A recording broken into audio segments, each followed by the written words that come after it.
I apologize. Turn on the volume on your MP3 player right now. But so they sing this song, and it's real infectious, and they're playing the accordion. So I went looking for that song, and I found this version of a guy singing the entire version, very long song, and it ends with him devastating the O'Reillys, and it's like how he destroyed the O'Briens. And it's like how he learned to fight in school from his history teacher,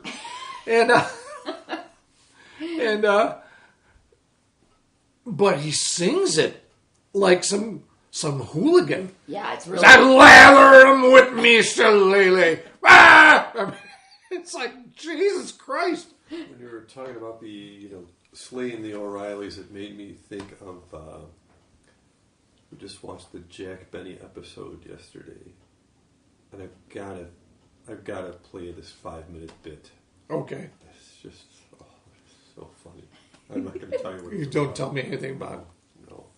But it's. Is it just his cast, or is it like involve a guest star? It's just his cast, and it's. I'm surprised I haven't said it yet, but it's now part of my permanent repertoire. Oh, fun. Oh, there's so many. Well, Another thing I became obsessed with on YouTube was watching the Johnny Horton Battle of New Orleans. His song Battle of New Orleans done with Lego figures. Oh, it's hilarious. It's really it's video. Really hilarious. That was a big popular song when I was a kid. Johnny Horton, I believe, was married to Hank Williams Sr.'s widow. Oh. Wow, I never knew that. Then he died shortly thereafter then. Mm-hmm. Well, she's a black widow. Something like that. Whoa. But didn't Johnny Horton die under mysterious circumstances, too? Possibly. Wasn't that like an unsolved mystery thing? Possibly. Yeah, I don't remember. Or was that Johnny Rivers something? I don't know. Didn't they kill each other? It was a feud. The Hortons versus the Hortons feuding with the Williams. The fighting Johnnies. And who's the folk singer? Jimmy Driftwood. Jimmy Driftwood. Yeah, you introduced me to Jimmy Driftwood. I love him. Yeah, I love... you know Jimmy Driftwood, Dave? Run There's Johnny, so much music out Run there. Johnny Run is my favorite Jimmy Driftwood song. Johnny was down at the moonshine still, at the bottom of the holler by the side of the hill. He woke up at the break of day, thought he heard his grandpa say, "Oh, run, Johnny, run, the federals will get you. Oh, run, Johnny, run, you better get away." That sounds familiar. Yeah, I love that song. Well, it's, I think other artists have probably recorded it. Mm-hmm. But, the Jimmy Driftwood, that's a... Yeah, that was my favorite one of his. Then he's got a Battle of New Orleans recording. Yeah, he does. And he sings the whole... The original. 50-verse version of that, too. So Johnny Horton did not write the Battle of New Orleans? No.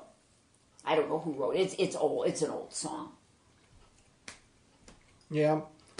That's, you also can discover things like... And I won't go into specifics here because I don't want to offend anybody, but... A song like The Yellow Rose of Texas, I always kind of liked. And so I went looking for YouTube videos of that and discovered it is a horribly racist song. I mean, it's meant innocently for the time it came from, but in today's modern climate, the original lyrics would not go down well. Because it's not about... What you think it's it's about. In the popular version that like Mitch Miller sang and the cleaned up version. It is it's a rough one. It's got rough passages. Just like you wouldn't want to be with a black friend in the same room listening to it. You'd go, "Oh, I feel uncomfortable now." So I leave it to the podcast listener if you want to feel uncomfortable. Start looking up the original versions of Yellow Rose of Texas. Still a great song, but the original concept. Yeah. I wondered also, like certain people get away with it because as a kid, I think this song came out in '71. Brown Sugar by the Stones. Mm-hmm. Oh, yeah. Is, if you ever read those lyrics, it's like, what? Yeah, yeah. Yeah, that was, they're so cool about it. But, yeah, in looking back in context, yeah, that and I think anyone that was listening to the lyrics then was kind of like, oh, yeah, I get it, yeah. I never knew what the song was about. Yeah, well, that's the thing about a lot of those songs you listen, and you really don't listen to the lyrics real well. You get caught up by the beat or and there's a lot of songs like that if I listen to them even nowadays after I've heard them for so many years, it's like, I never knew that word was in there. But Louis, Yeah. that Louis C.K. uses for his theme song now. Oh, the Brother Louis song? Yeah, it's black as the night. I can't remember the name. Louis was whiter than white. And then they had a terrible fight. It's a very racially charged song, about an interracial relationship. And it, you don't think it. It's like it's just playing on the radio, a little crackly car radio. It's going by. When that song was first popular, I never gave it a second thought. And now it's like I recently reheard Louis C.K., the comedian, uses it as his theme song, but he actually was it Brother Louis or that's the name of the song. Right, yeah. But who's the group that sang it? I can't remember. Well, he had the original people record it for him with new lyrics. Oh, really? Yeah.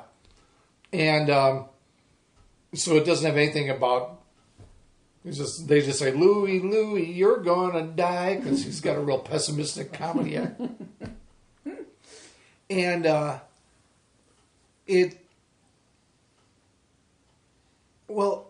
guess I've officially lost my train of thought. I was trying to, I was kind of trying to come around from afar and then come back to a certain point, and around the way, somewhere over China, I got things that are politically incorrect now that weren't at the time. Yeah, I don't think I was going to make anything, adding much new to that, but just sort of reinforcing that thinking that things get so touchy. And I think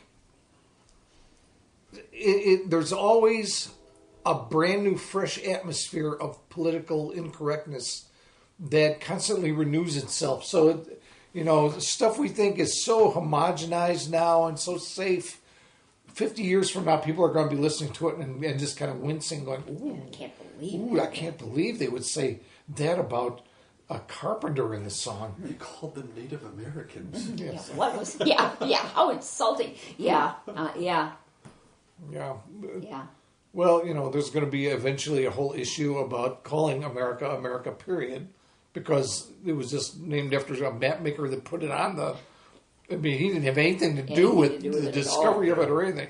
It's like that one Fireside Theater that, God bless Vespucci land. That's right. We were just talking about the Fireside Theater. Yeah. Oh, yeah, Dave, I think we were talking about them on a podcast, actually, really? The Fireside Theater.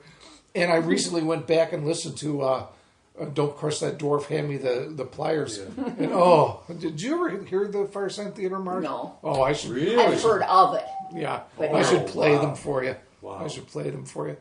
But it is I just... haven't heard anything officially, but I know. Howl of the Wolf Theater. Georgie Tirebinder. Tirebinder. He's a Girl delighter. Georgie Tirebinder. Don't take off your shoes. Eat it. Oh, it's just this crazy... Raw. That's the spirit. Just one thing leads into another. It's train of thought, And, Yeah, it's very... Is it stream? Yes, stream of consciousness. all of their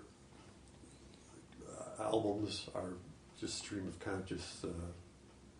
Yeah, it just goes from one thing to another. And that was the one I owned. And so that's the one I know the best. But the other ones I listened to over at my friend Bill Blackburn. Hey, Bill. Hey, Bill Blackburn's house. And I know for sure he owned, I think we're all bozos on this bus. And then what are the names of the other ones? How can you be in two places at once when you're everywhere at all? Waiting for the electrician or someone like him. There's a couple that I don't have anymore. There was one called The Tale of the Giant Rat of Sumatra, which was a Sherlock Holmes takeoff. Oh, yeah, yeah. There was a live one that I never was able to get into called Not Insane. And what was the other one with the... it was kind of like that book where it was about flying saucers. Oh, God, that one was really good, too. It was almost like a documentary thing they did. Oh, it's all good stuff. And it's all good. They have a huge body of work you can find on YouTube. Oh, boy. Because there's people have taken their radio broadcasts. They've continued to make these radio broadcasts over the years. And so much of it is available on YouTube. They just show pictures of the guys, and they play the audio. And it's like, one of these days, I'm just going to, delve deep into that because I love those guys. They did lose me in the late 70s, early 80s when they started to go more political. Oh, I didn't realize that happened. There was, it was... Well, fuck them. No, I'm not saying that. I'm back. Let's retract that. He's not saying that, folks. But, we'll have to... Yeah. We'll start with the originals. Okay. Yeah. I think Don't Crush That Dwarf, Hand Me the Pliers is a perfect song. But it's these four guys. And I was never aware of... I never associated a face with any of the voices. No, I didn't either. Sometimes I would imagine which one, and I never figured out who was who. Me neither. I know one of the guys recently passed away. Yeah, I would think, well, that sounds like it could be his face. Yeah. Same here. I thought the same thing. But they really came, maybe it was a bit of timing, but I mean, as the Beatles are often credited as using the studio as their instrument. Right. That's what they did with this spoken word stuff. Is they used theater of the mind. Yeah, the technology of the time, and especially if you ever listen to them with headphones. Oh, I think I have actually. They're spinning all over the place in there. Yeah, I think I have actually listened to them on headphones. The original stereo record, it's like... Temperature and climate control. What was the one that he puts in there? Some sort of tropical or Moroccan sunset or something like that? He's driving in this car. It's a new car. And it has a temperature and climate control. Oh. So he sets it for some climate, and immediately the sound of the car is gone, and you hear like this birds. And stuff. And then there's people, Aborigines in his car. Oh, cool. Yeah, I'll listen to some. Oh yeah, it's so fun.